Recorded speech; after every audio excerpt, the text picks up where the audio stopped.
go. Hey, everybody. Sherry Ferguson here with the Portland Chamber of Commerce. And we are here with our Portland Connections, trying to keep you up to date on things going on in our community. I have here with me Mayor Mike Callis, who's making fine. I can tell. Hey. How y'all? Well, I think seem to be going pretty good around here. So, we're still getting ready for the back to school bash. It's going to be a little different, just collecting items. And so are we going back to school? Well, one way or another, we will have school. I think nobody knows how that will happen. And I do feel for these parents that are the ones that are going to have to educate the children if they don't go back, because I know mine would have suffered immensely if I would have had to be the teacher at home. Then, number one, I do enforce paddling if I am the teacher at my house. So that may be one good thing. Punishment is back. That's right. At school. That's right. But hopefully things will be a little different. We can maybe get back to some semblance of a normal. I don't know. On a lighter note, so if you've been looking at the news, there's always something on the news. So just before we came on air, we're talking about all the elephants are dying in Botswana. Don't know why. They're dropping dead. 2020's not been kind to anybody. Once again, we seen another report. They're recalling salad due to chlorospora. Let me share something with you. Have you ever seen a recall on cake? I mean, seriously, when's the last time you seen a news story where they recalled chocolate cake? Here's what I'm telling you, folks. Quit eating salad. It's not good for you. Eat cake. You will not get any of these crazy diseases, okay? Just throwing that out there. It's a public service announcement for everybody today. So. I do have to agree. Eat cake first, too. Yes. Before you eat your meal, because you would hate to run out of room and not be able to have cake. Well, my mother-in-law, when she was alive, she always enjoyed eating her dessert first, and she would rather do that. And so I'm like, go with it. You know what I mean? And of course, I was terrible. And so Diane, my wife, and her sister, they was always trying, to make sure they were caring for her mom and taking care of things, because she had some health issues and stuff. And then Geraldine was her name. Everybody called her Jerry. And she'd ask me, said, can I have another piece of cake? I'm like, yeah, you can have some cake. Here's some salt. You can have, come on. You've lived a full life. I'm like, so they didn't like it when she come around me. I'm like, yeah, you whatever. Here, eat this stuff. So, but some funny story. One time we were having a church dinner, and everybody brings all these potlucks and all this stuff. And so she had come and she said, do you think I can have a piece of that pie? And I'm like, yeah, I'll get you a piece of that pie. And so the next day, my sister-in-law said, wow, Mom's sugar was so high it wasn't reading on the thing. So it has to be like above 500 for the thing stops reading. I'm like, well, that's crazy. I just gave her a piece of pie. And then, so we were talking about it Wednesday night at church next week. And somebody said, well, but I gave her a piece of pie. And then so she had like 5 pieces of pie there at the church dinner. So, it happens. But she enjoyed it at the time. That's right. That's right. So everybody is kind of on edge a little bit about all of the COVID information coming out. I know numbers are going up. Then you hear information about incorrect tests, that the tests are incorrect, whether they're positive or negative. They're not. Some of them are not right. So everybody's just struggling, I think, with what to do. So we were just on a call. So you want to share a little bit of information about what we heard on there? Yeah, so we do these. They were daily, and then they went to weekly, and then we kind of stopped because things were looking so good. These calls are started. So this is all the local mayors, EMA, EMS, hospitals, and different folks involved on the call, police, fire departments, all that. And we're doing these calls for COVID-19 and trying to figure out where we are. Well, a week ago, they were telling us that basically Galton Hospital was full. They were on diversion. They were sending patients to other hospitals and those things. And you start hearing conflicting reports on some of that. That's the reason why I guess I asked what I did today. I want to make sure exactly where are we. So currently, Galton Hospital said they have 19 in-house. I believe that's right, Sherry. 3 more in that ward with 4 other beds available. So they technically have 7 available. They were on diversion a few days ago simply because they were trying to get some negative pressure rooms back up and running to open up more availability there. All three hospitals, Northcrest, Hendersonville, and Gallatin, all have said they've seen an uptick in hospitalizations. The good news was I picked up a little bit on that call that last couple of days they've seen some numbers tick down a little bit. But overall, when I look at the board, I've been trying to track some of these things. And so one of the numbers that I look at is what is the multiplier on testing versus the multiplier on positives. And so, of course, if I click on it right now, it's probably updated. So, as y'all know, the numbers from the Tennessee Department of Health come out about 2 o'clock. Sometimes the full systematic review doesn't get released at times. So right now, I just clicked on it. It's still showing July 1st. That's for the full surveillance data. So they'll update that. Sometimes it could be 5 o'clock this afternoon. But when you go back to the standard numbers that they release, we've got some new ones out right now. So we're over 838,000 tested. Well, when you start looking at it as the state, testing since the middle of June has picked up 1.31 times. So testing has increased 1.31 times. But during that exact same time period, the positives have increased 1.48. So if you remember, when we go back several weeks, we were liking the numbers where the testing was growing, but the positives were not growing. We're growing at a lesser rate. Right now, the positives are at a higher rate than the testing over the same period of time. That's a little troubling. In fact, Nashville is going back to phase 2, a modified phase 2, starting tomorrow. They had their highest daily report of 600 and some odd positives over yesterday today. So they're going to be cutting back capacity on restaurants, closing bars, cutting capacity on gyms, and these things of that nature. So they're taking a step back. We're seeing that take place around the nation. The hopes that hot weather would kill this thing out obviously is not working on this one. And so it's been hot in a lot of places and the numbers are going up. We expected numbers to go up because we're going to be out and we're going to be active. Hospitalizations is something that troubles us. So we'll continue to keep an eye on that. Like I say, Gallatin still has some availability. They just told us that today. A little availability at Northcrest and Hendersonville. That's always good to hear.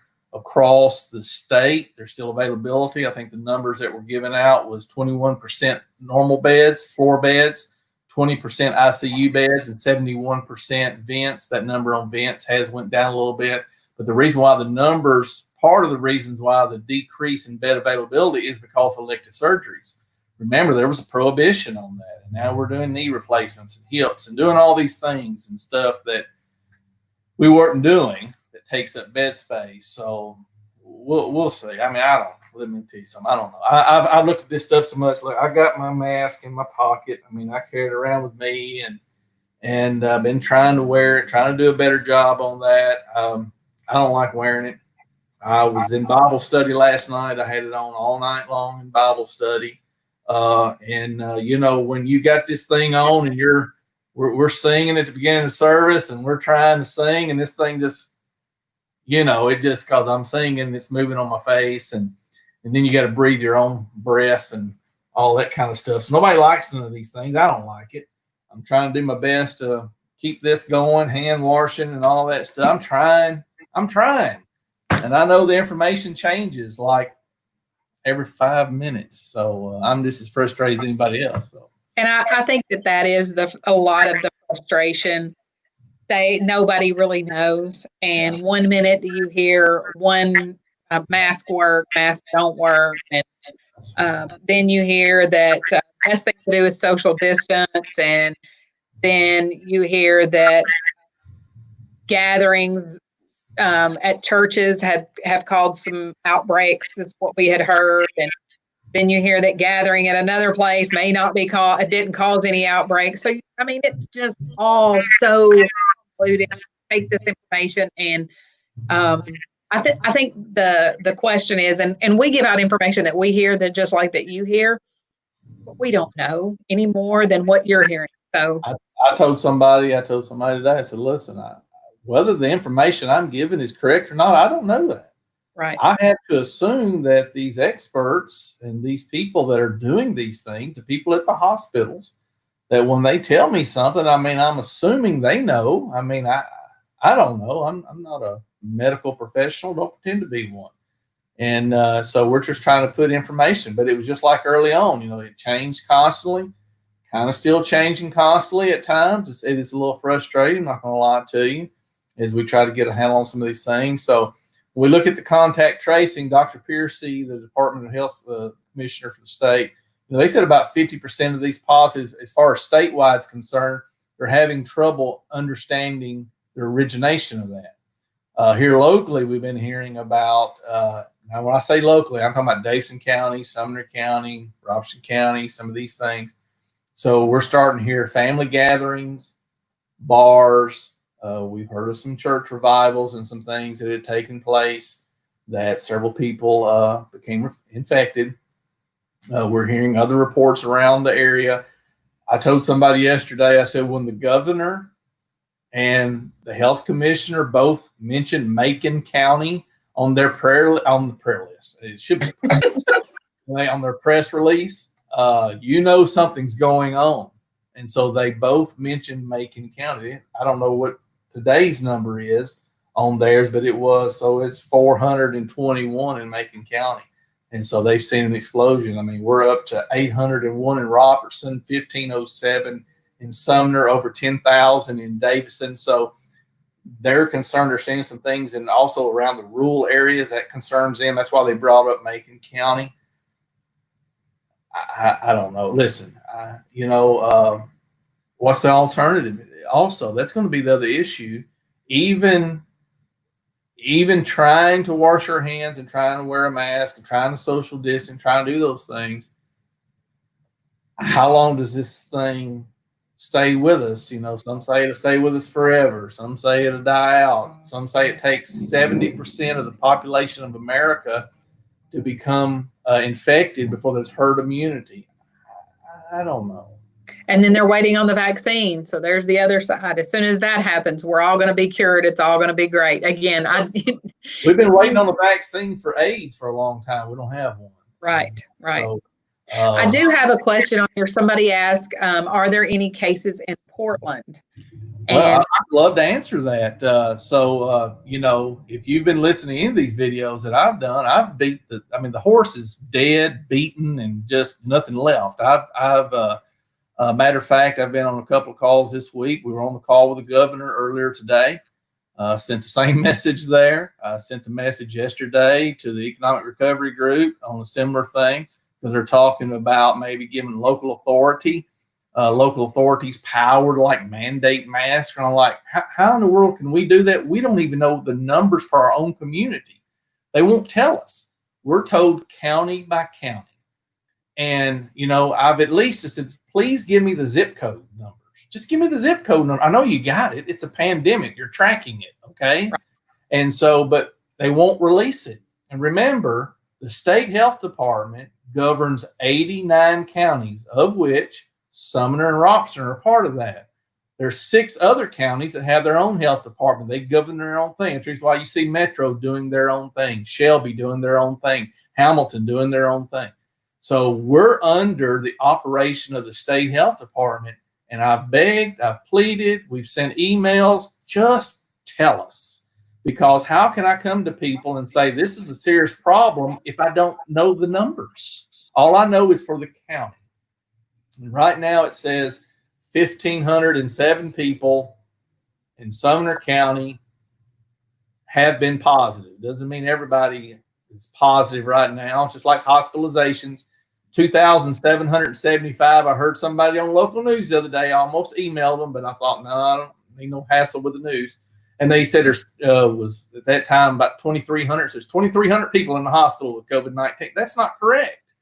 Right now in Nashville and Davidson County, who have most of the hospitals, there's about 143 people in the hospital in Davidson County. That number you see on hospitalized is ever since they tracked it in March.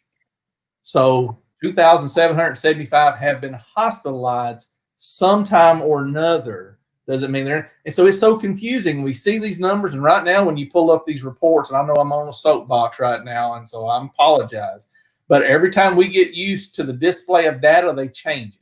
They change the display of the data. So I'm used to reading it one way, and then we change it, and then we add categories that nobody knows what that category means. Nobody's ever come out and explained it. And you've got to go through here with your TI-30 like I do and decipher how many tests, what we've done, what's the percentage, and I'm done. Hey, I'm going to go back to this.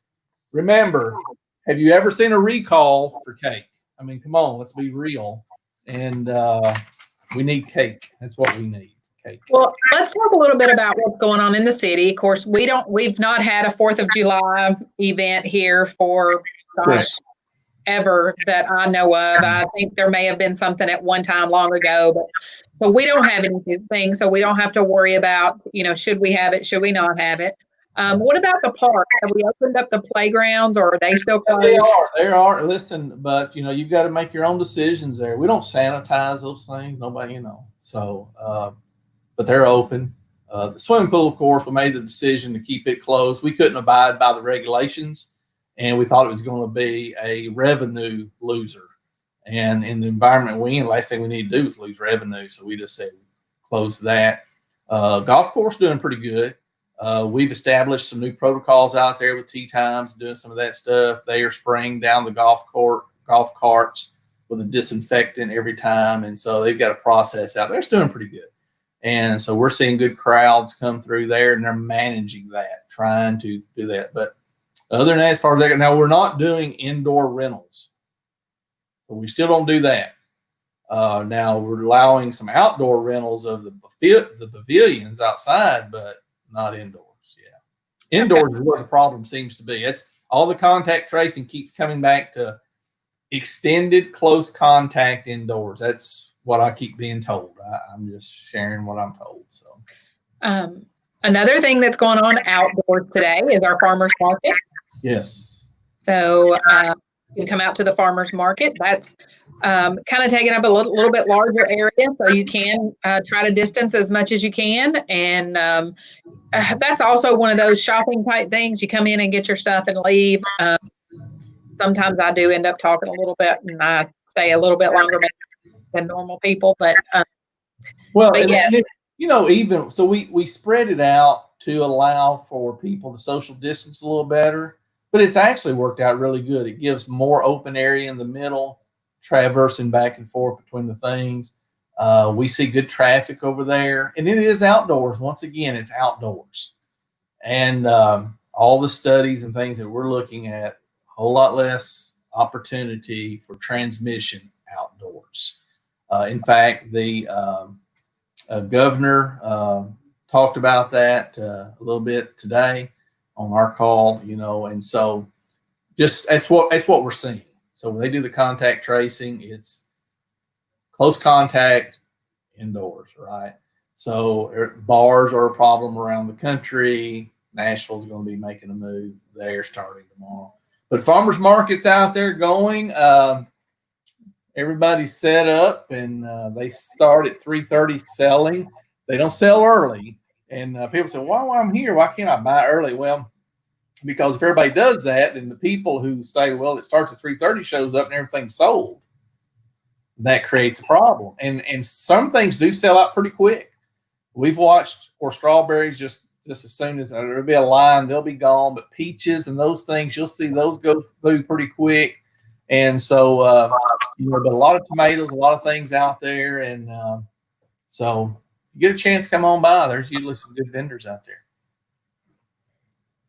And then, we have Music on Main that we're looking at. And at this point, we're planning to have that, but things change daily. So we're looking at possibly moving it a little bit so we can allow a little bit more social distancing.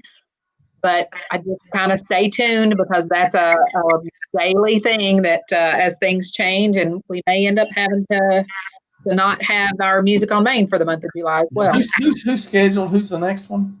Rockland Road, which they used to be the Martin Family Circus, and they changed their name because everybody thought they were a circus.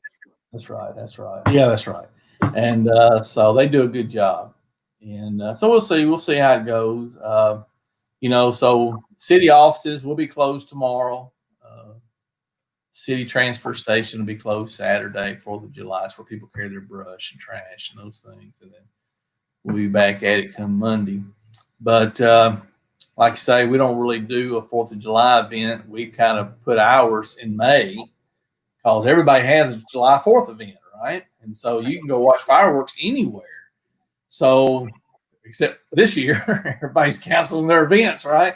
But so we traditionally held ours. And one of the things we talked about, we're going to share that with the council. And we'll figure out, of course, that's all subject to change too, is maybe we can shoot some fireworks off. Maybe if an event will work in October with one of these music groups. And I don't know, it'd be nice if we can, but I have no idea where we're going to be.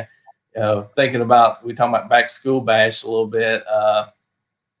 I think August 3rd is maybe a struggle for schools. I mean, I don't know. I don't know where we're going on these things. So we'll see. I know, we've got a prohibition on the contact sports through August 29th. And that affects a lot of different things, a lot of different sports there. So, hey, it's if we can get through this, I sure hope we can get through it. It'll be something to look back on and talk about, I guess. But we'll see.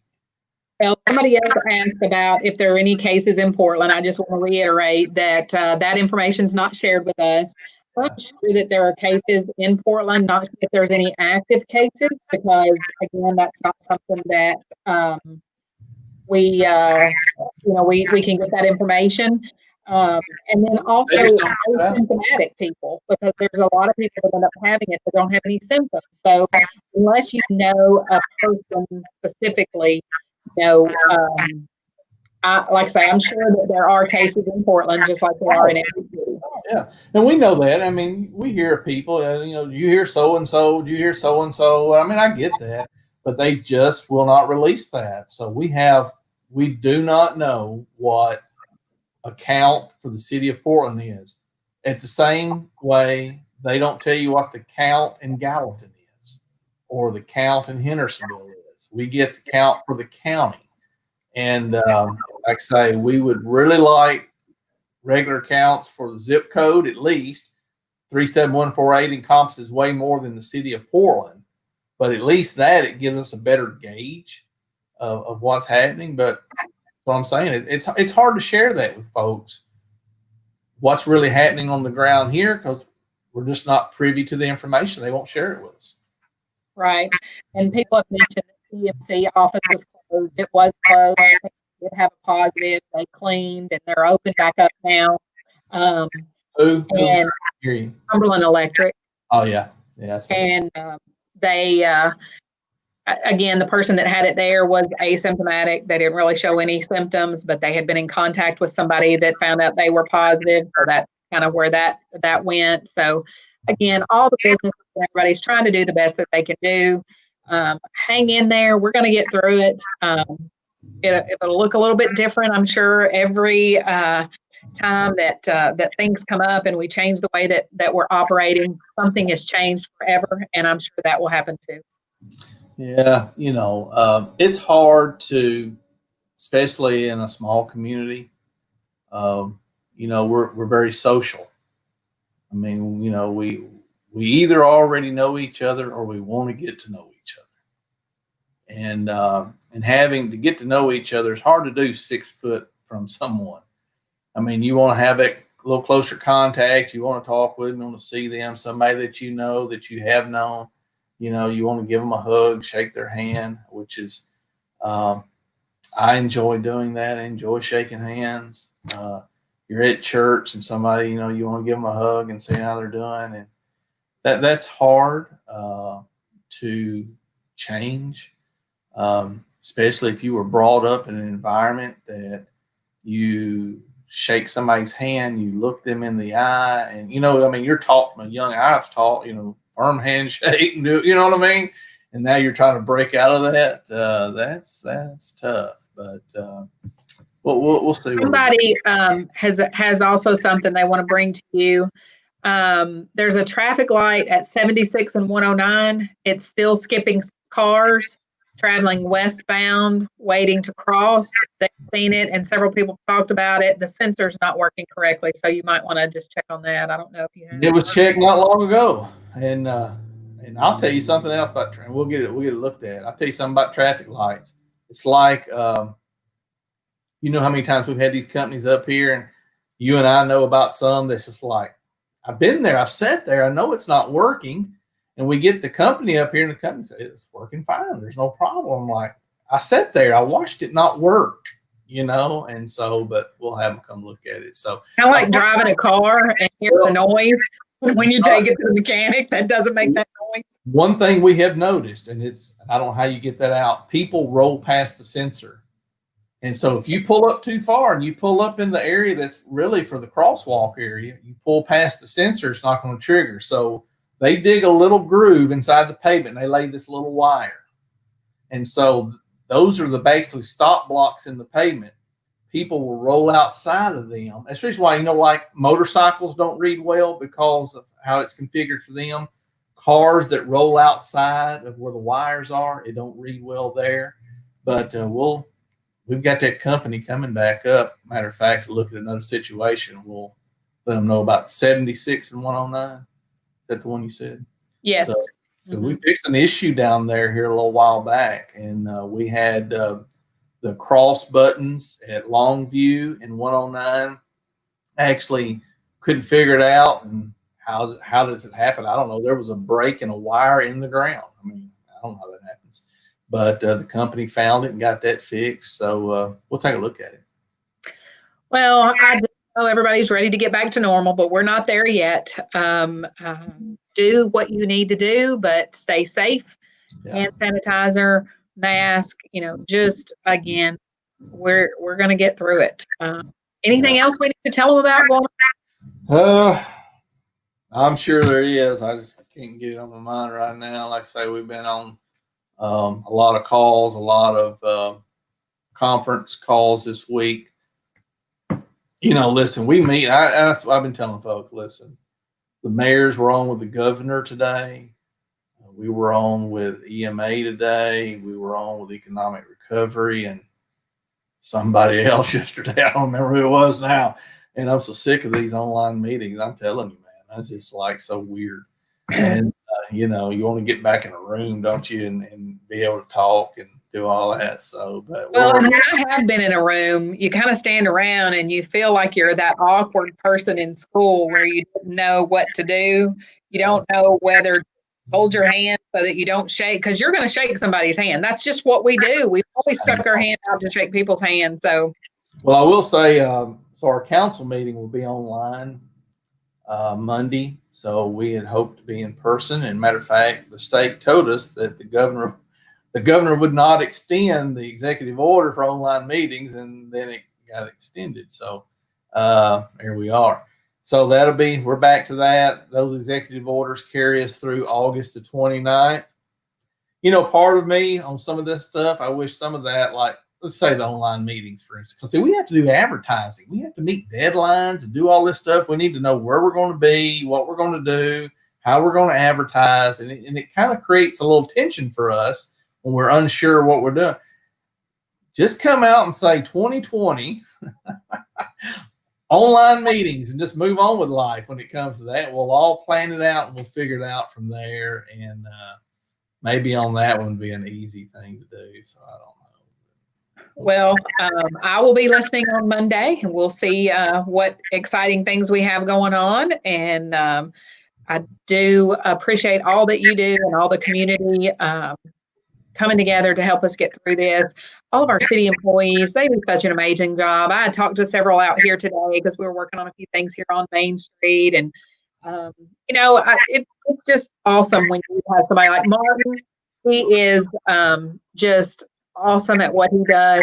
And he's with the street department, and I'm just really glad that he is helping to get things running so smoothly here with the street department. He's doing a great job. He is, and we're pretty fortunate. City of Portland has about 160 employees, and you can just pick up the phone and say, "Hey, what do you think about this?" or "Can you help with that?" And they've either got an answer for you or they're well, so yeah, we're gonna take care of that. We'll do that, and that's good. And they know the times that we're dealing with. The times are tough. I mean, we had hoped to maybe give out some raises this year. Well, we decided we're going to hold off on that because we don't know where the economy is going and everything. And I had to tell a citizen earlier that was concerned about a road, and I said, "Yeah, we got it on the list. Probably going to hold off where we spend the money right now because we just need to know. We don't know where the numbers come in, and there's about a 2-month lag. So it's going to take the end of this month to know what May looks like, and that's hard for us to figure out where we fall into the picture when it comes to the economy, but we're going to do our best and work our way through it. So, but I do want to tell everybody if you come to the farmers market, look at the murals. The murals are looking great around town. We have another one going up that Brown and Sons is working on. I'm very excited to see that. That is something that the city and the chamber and the couple of business owners partnered to work on these buildings on the two that we started, and that just created a desire to have more. And I'm very excited about these businesses that have taken it upon themselves to add to what we've started. And I'll be interested to say, I kind of like watching when they're being done. When Manny's out there, I'm like, what's he making? And then the next day you kind of get to see it. It's kind of fun to watch it. In fact, I just seen they did an unveiling. I guess it was yesterday in City of Lebanon. They did a veterans mural. Boy, it's beautiful. And yes. So you need to look at that. If you can get on Facebook and look at the City of Lebanon site and see their mural that they did for the veterans. That was a beautiful, beautiful mural. Yes, I saw that on Ray's page. I think he shared that because he was out there for that. So yes, that was beautiful. It was. They had the veterans sitting in front of it when they took that picture too. Yes. So all right, let me share something with you before we get off of here. So, man, we're blessed to be an American. We're blessed to be in America. I hope you have a wonderful 4th of July. Please be careful if you're going to shoot off fireworks. Don't forget about your neighbor. Try not to set your subdivision on fire, okay? And be careful out there and try to enjoy it. I know it's going to look different, but spend some time with your family if you can, and be very thankful for the freedoms that we do have. I know it's a struggle at times. We turn on the news, and sometimes America looks like it's losing its mind. But hang in there. We've gone through a lot of rough times over what is it? What is this year? 244.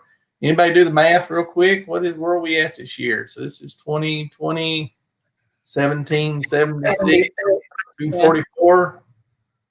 Is that where we are? Who's got a calculator? That's how you win a prize. You can come up with a number, I guess, on this one. So 244, you were right. 244. All right. So God bless America. Hang in there. Be safe. And we'll talk to you. That's right. Happy Independence Day. And I hope everybody is safe. And again, don't burn down your neighborhood. Right. Please don't do that, because our firemen need to relax it a little bit too. So That's right. So, well, you have a good one, Mayor. We'll talk to you soon. Thank you.